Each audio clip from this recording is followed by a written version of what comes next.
Brought to you by Penguin.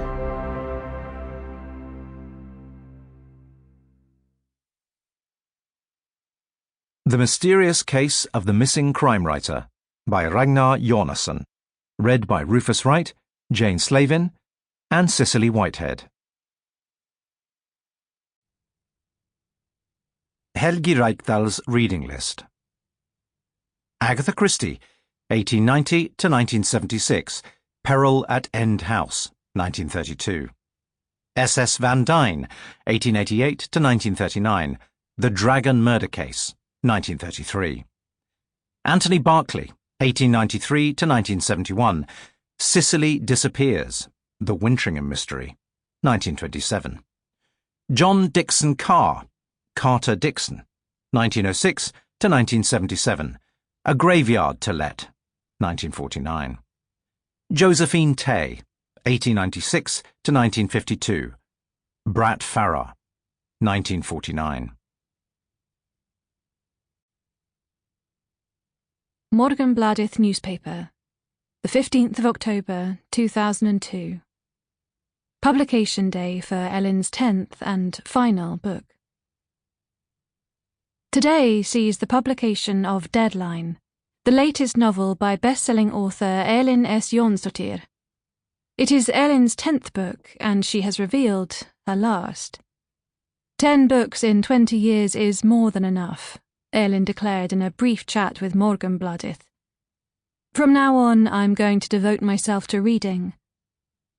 The author, who turned 60 earlier this year, published her first book in 1984. The work in question, White Calm, was recently included in a list of the best crime novels of the 20th century by Norway's Aftenposten newspaper. Elín has been hailed as a pioneer of Icelandic crime writing.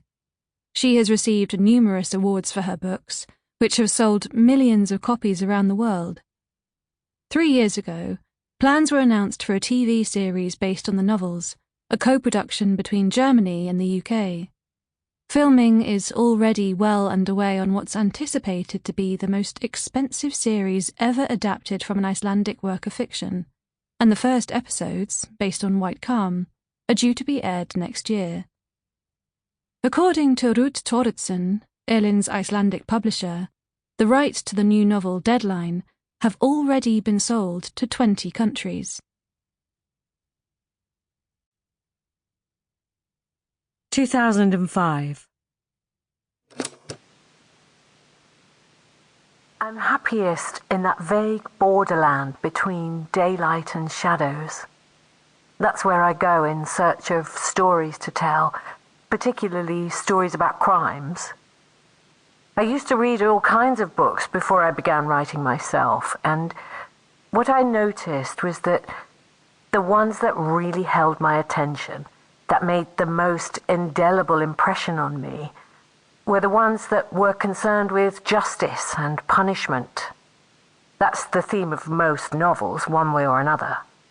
Crime is the driving force of the narrative, even if we're reading about something quite unrelated along the way.